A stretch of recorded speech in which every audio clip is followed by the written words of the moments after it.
Hi guys, tara samahan nyo na naman ako sa patuloy ng bahay namin doon sa Mindanao. O nga pala guys, nagbalik na sila para mapatuloy yung bahay namin doon. At saka nagsabi naman talaga ako nung last vlog, babalik sila na ngayong 30. Kaso nga lang guys, hindi natupad kasi nga nag-request naman yung panday na tanganin na daw kung 30 sila babalik. Kaya nagdesisyon sila na Lunes o kaya pizza dos na lang. Kaya gayon nga guys, andyan na sila at bumalik naman sila kahit papaano. At talagang as in nakapundo na rin naman kahit papaano yung mga materials na pinabili ko sa kapatid ko guys, dahil nga syempre kailangan talaga may mga materials habang nagagawa sila para hindi na rin ako mahirapan guys, o diba? Naman natin guys na mahirap talaga magpagawa ng bahay, lalo na nagbago yung desisyon ko dahil nga syempre na lang kasi madagdag. At saka nagdesisyon din ako talaga na buuhin na lang. At saka nung time guys na nagumpisa talaga yung plano ko, talagang as in buo talaga ang desisyon ko. Kaso nga lang kumontra yung anak ko, kaya nag half concrete half cladding. Kaso nga lang guys,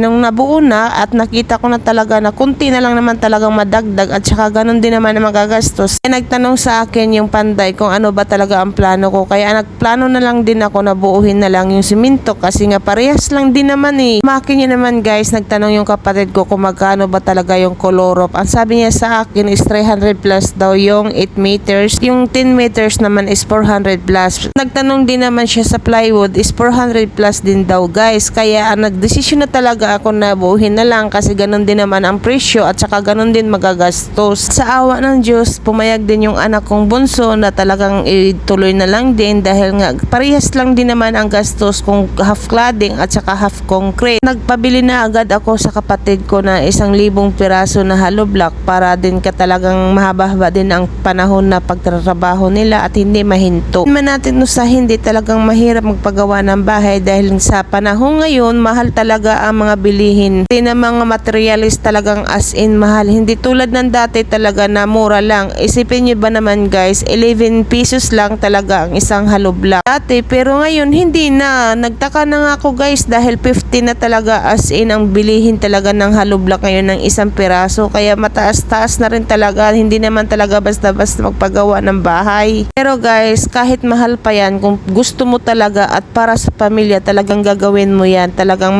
maghirap kumbaga. Hindi iindayin ang gastos guys kung para sa pamilya at talagang as in pangarap mo rin sa sarili mo dahil nga syempre nakapag-abroad ka kahit papaano. Sasabi mo na may katas rin naman yung pinaghirapan mo sa ibang bansa. Hindi kumbaga na ibibili mo lang sa luho, kung ano-ano lang. Hindi kundi talaga para sa pamilya ang ginawa ko dahil nga syempre hindi naman tayo pabata kundi talaga patanda tayo. Kaya kailangan natin mag-imbis kumbaga na para naman din may maiiwan din natin sa mga anak natin guys. Nga guys, napapanood ko dati na may mga magulang nag-abroad o may mga anak na nag-abroad nagtiis na para lang ibili sa mga luho. Kaso pagbalik sa Pilipinas, sa bansang sinilangan, walang wala. Nagpapasalamat din ako sa Diyos guys na may kapatid ako talagang as in inalayan niya ako. Talagang inanuhan talaga niya ako na hindi niya ako pinabayaan. Kahit may asawa siya guys, as in talagang kahit anong sabihin ko sa kanya na bilhin ng ganon, talagang as in nabili din talaga siya. Hindi talaga siya dalawang isip kung anong sabihin ko sa kanya. Talagang nabili din talaga siya guys. Wala talaga siyang sinasabi kundi talagang as in talaga bababa sila mag-asawa. At ang sabi niya sa akin bilang isang kapatid, talagang aalalay daw siya sa akin dahil bunso daw ako. Kaya nga Lord, salamat dahil yan ang binigay mo sa aking kapatid na maintindihin at talagang walang reklamo at bababa na sila mag-asawa dahil nga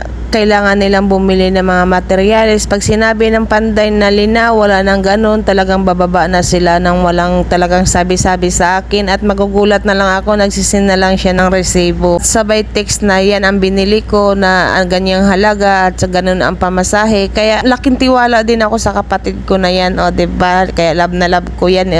Tutuwa ako guys sa kapatid ko na yan dahil pag nilalambing ko siya at sinasabihan ko I love you, ingat ka dyan, yung ganun lang siya guys, o diba? Hindi naman natin sa hindi guys, may kapatid din naman talagang tinatawag nilang gahaman, pero yung kapatid ko na yan hindi talaga. Lord, salamat talaga sa pag-aalalay niyo sa akin at binigyan niyo ako ng kapatid na ganun. Tumayo talaga siya na bilang isang kapatid talagang nakakatanda, talagang umalalay talaga siya sa akin. Kaya Lord, salamat at gabayan niyo nawa ako at gabayan niyo na rin po ang buong kong pamilya. Yun lang guys, salamat.